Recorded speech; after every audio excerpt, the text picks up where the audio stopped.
Well, here's the plan. I've got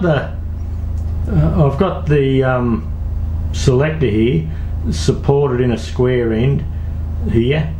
I've just propped that up on it just worked out that a little rear support out of my clamping kit was the right height. Now, just a cheat's way of getting the centre of the hole here is I've just put the shaft in, I've adjusted the mill back and forth XY until the drill went in the hole. And so what we've done there is if we lock this way, if we lock through here, lock the wire, we can zero that so we know where our centre is. Now I should be able to come up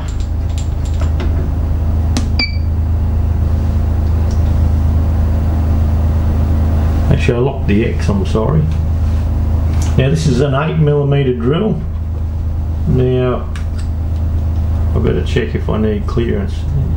Yeah, 7.96mm is the pin, so an 8mm drill will be fine.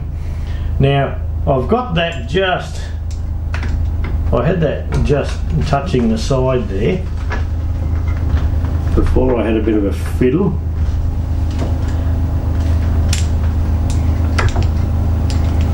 But anyway, we're just touching the side surface here. So to find the centre of the drill, we've got to put 4mm on, and we have 25 thou thick here. Now the end shaft, the shaft after we finish the job, because of the extra thickness that we're putting in here, where we've got 25mm there, and this bloke here is 18.7, so we do have more width there, which is good. That's what I was going for. I have a bit of room sideways, that like the shaft itself centres on the ball down here, so if we go half a 25, that's 12.5 plus the 4mm for the drill, so about 16.5mm is what we need to actually come. So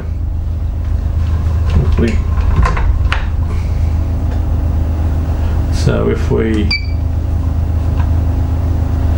come to 15,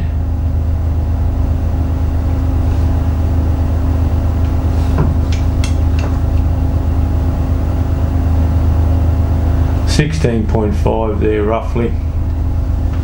Well, and we drill through there, that should give us a hole that this pin will drop in, albeit that this is just back a little bit from the edge to what it was. I am gaining a couple of millimetres each way, but there's plenty of room here, so if it doesn't clamp on the full shaft, I'm not going to be concerned about that. It'll probably sit in somewhere like that, I'd say. So we'll crank him up and just drill the hole.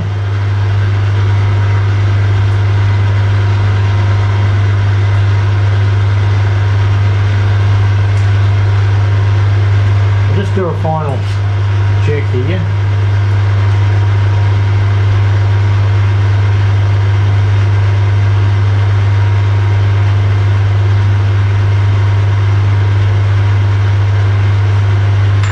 Just put a mark on there.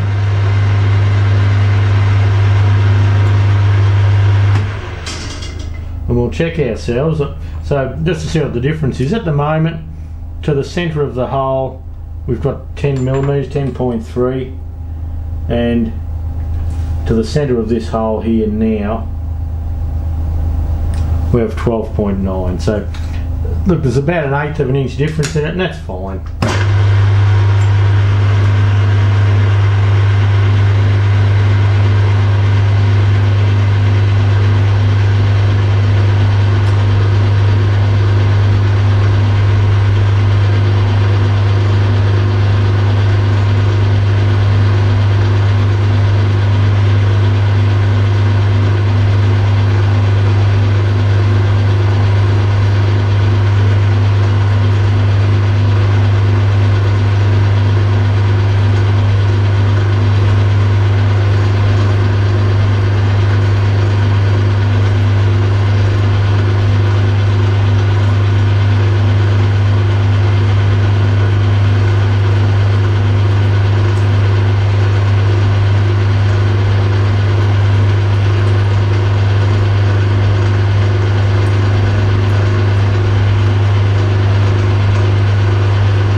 So we'll lift all this column up out of the way. I'm going to keep the position here because we have to come across here yet and drill a hole for the clamp bolt that I'm going to put on. I will have to countersink that a bit. I should do that while I'm here, I suppose. We'll clean this out just roughly. At this stage there's not a right or a wrong side for it all. And that's where it will sit.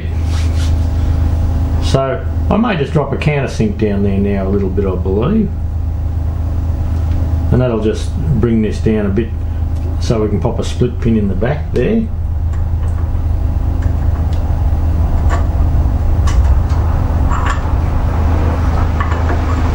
Sounds like we've got another car coming in. This little countersink I have, it's 13mm and this is 12.9 or 13.2 this is, I think. So I'm not going to put the guide in, I'm just going to run it down because we've had the bed clamped in place here. So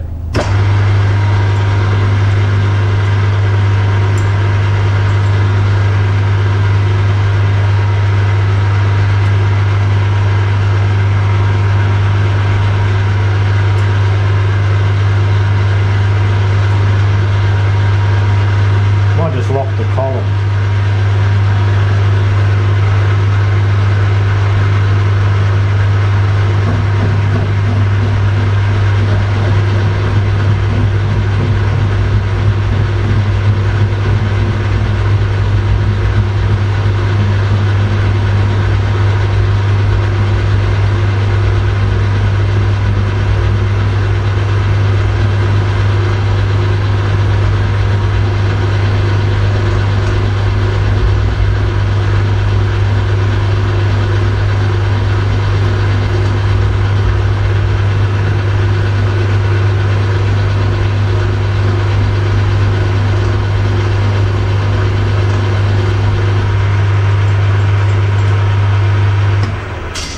There we go, a little bit of run out without that guide, isn't it? It's a little Chinese set. I didn't get it off Banggood or somewhere, just bought it off eBay one time.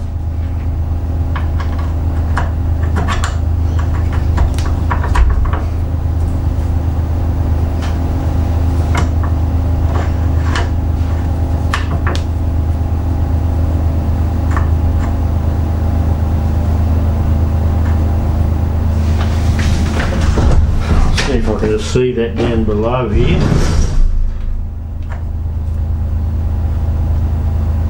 Yep.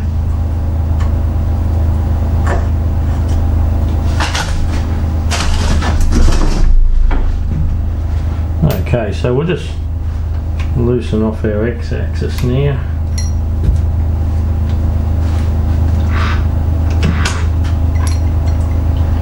Bring him along a little bit. We'll pop our 8mm back in.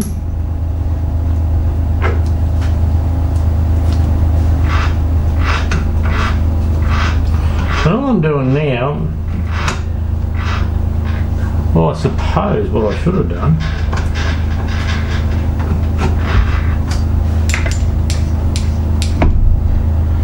was, we know on our DRO here we zero this way. We have 25mm shaft here, so we've got to go at least 25mm to clear the bolt.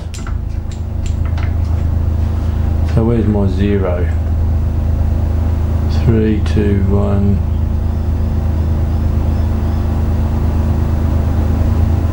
So there's my 0. So I need to come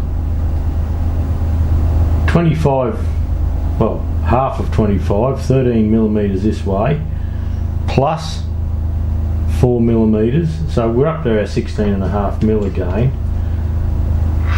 So if we run up here,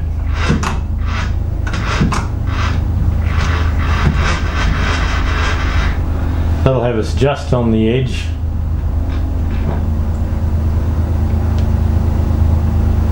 So where are we here? 16.5 is there. So That means the side of our hole is just level with the side of the shaft. So let's give ourselves 3 mil.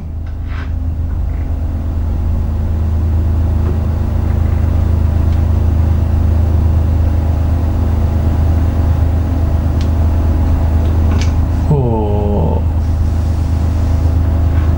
where are we?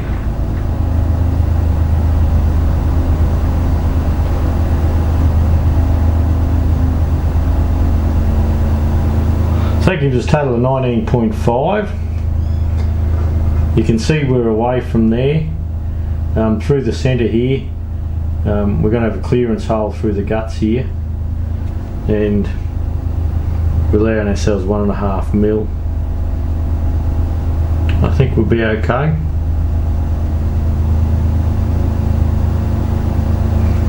Yep, I think that'll be plenty. We've got enough room for the head to be countersunk in here. Not that it needs to be countersunk, there is room. Yep, we're going to go with that.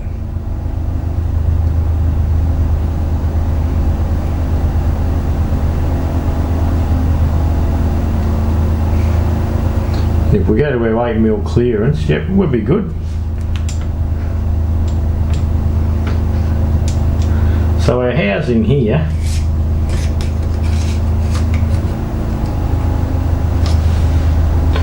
is 50 mil, 50.6 millimeters. So I'll have a quick look in my book and see what size tapping hole I need.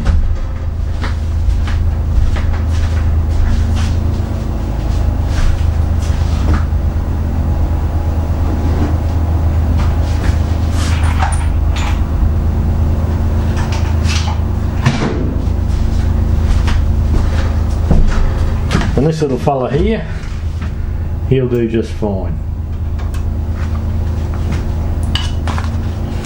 So what do we got?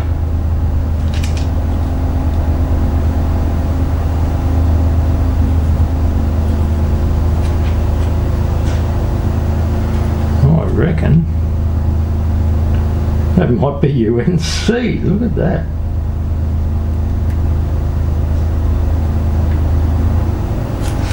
Just zero this and make sure. Clean my jaws, zero him up. 7.84, 8 mils clearance.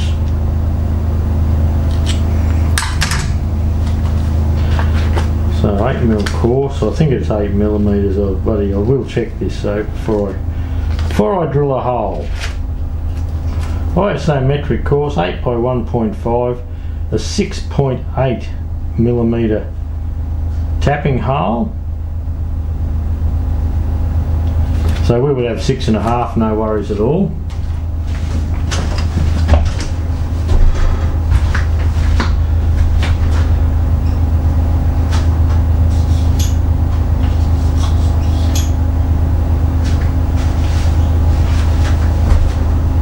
We don't need it deep. It is, so 6.8, I'm going to go up to 7 mil.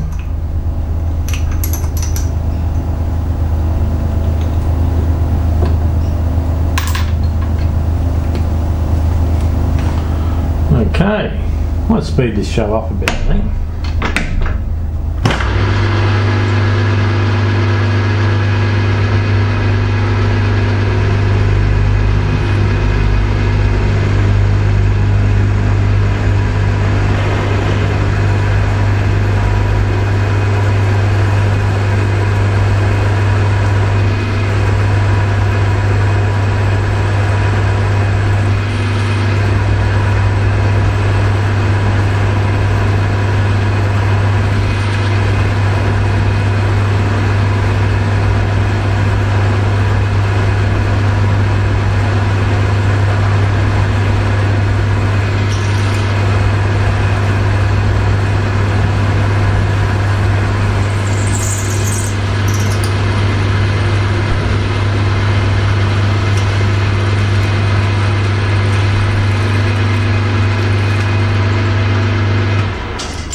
Right, now that's our tapping size. And see, we don't have to be a 80% depth thread or anything like that. We can back it off. It's just holding a little bit of clamping pressure here. So if we drop our 8mm in, 8mm will give us clearance on that bolt.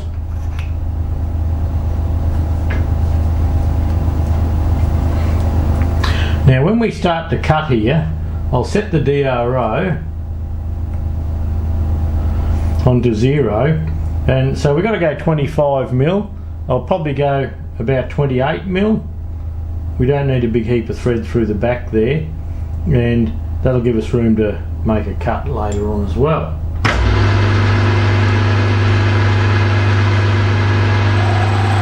Okay, 0 the DRO up on the column.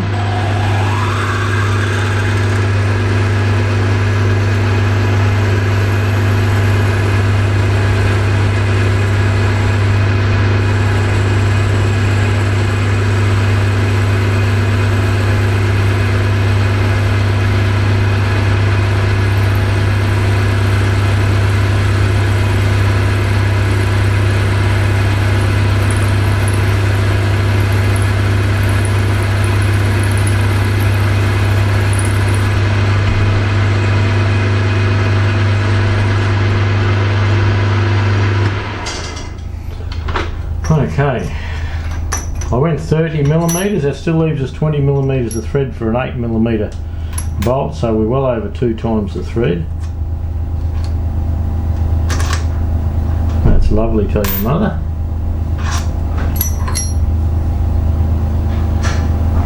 Okay, now the head on this, we'll see how we go.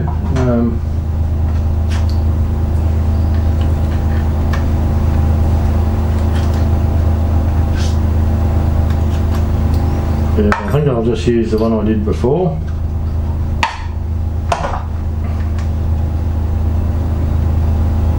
And if I just go the depth of the head of this here, which is say 8mm, that'll give us plenty of room again. So we'll put our wobbly here in, and once again, once we come down and touch, I'll 0 it there, and that gives us a chance to go 8mm. So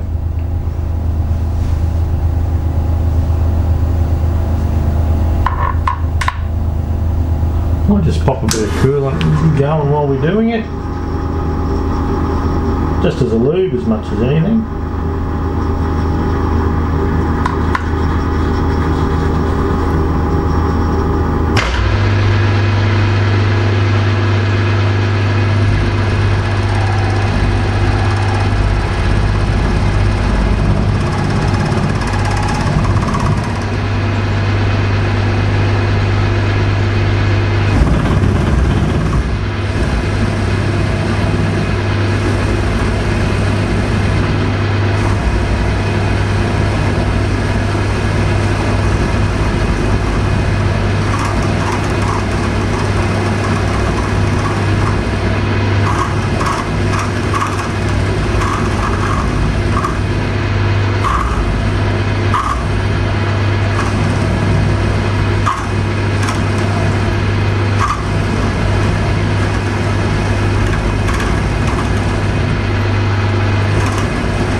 got a little Allen key here, we'll just hook some of that swarth out. Turn the coolant off.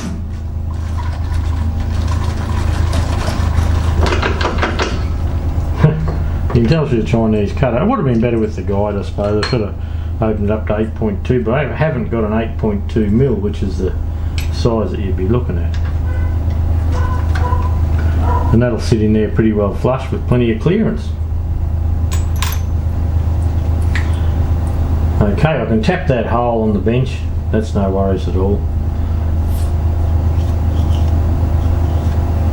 I can cut this off.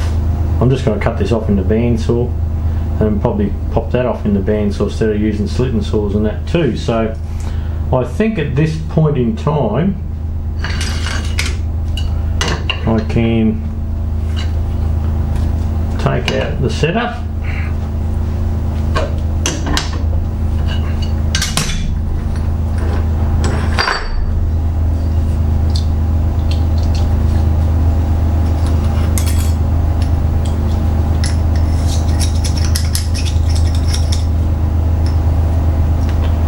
Slug up the back here that's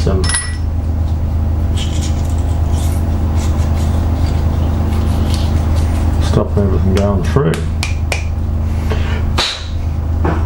Haven't got the compressor set up here properly yet.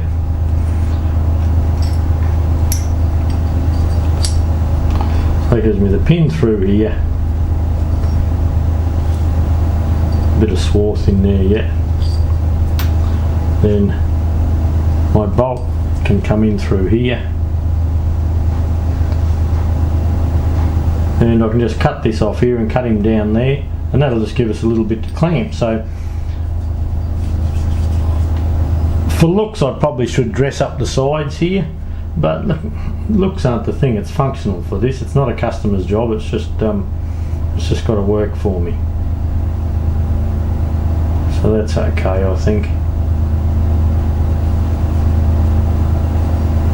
And I do have to cut this off and round this off. I do have a ball turner, but I'm not going to set it up. I'm just going to do that freestyle, probably up the back on the belt sander, I'd say.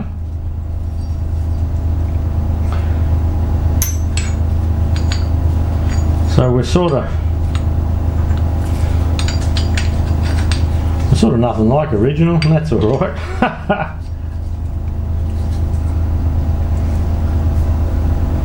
I better keep him back where it's focused. But yeah, there's a lot more meat there, and instead of just having it sitting on the shaft, it's going to be clamped in. So anyway, I might get it going, and yeah, look, that might do. I probably won't film cutting this and hand tapping that. I'll probably take a bit of film of actually putting it back in the machine and showing you how it works. When it's done, you'll see the end result then. Well, we've got both selectors out of the forklift. I'm just handheld here for a minute, and if I zoom back out here, this is a selector I made.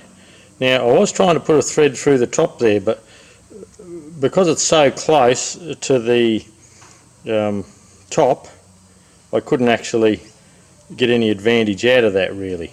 So the only other thing I could have done that I never thought about until later was have a split through here and clamp that way, but then I wouldn't have room for the pin. I'd have to have it offset too much, and I didn't have that much room. So what I'm going to do with this is, I've done a couple of test runs, and I can set it, I'm going to set this one